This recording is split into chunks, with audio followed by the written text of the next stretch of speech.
यसो यो मन्दिरको बारेमा केही भनिदिनु न हजुरले। नमस्कार, मन्दिरको विषयमा। नमस्कार, जय भोले। मेरो नाम तेज प्रसाद नेउपाने,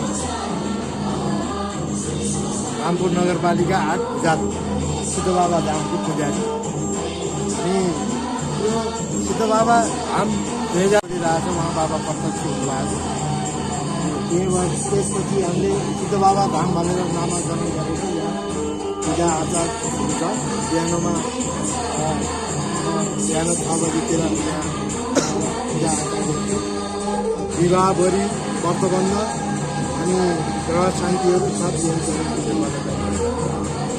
अनि विशेष गरेर यहाँ साउनको सोमबार र शिवरात्रि, नयाँ वर्ष जस्तो विशेष भिड हुने गर्दछ।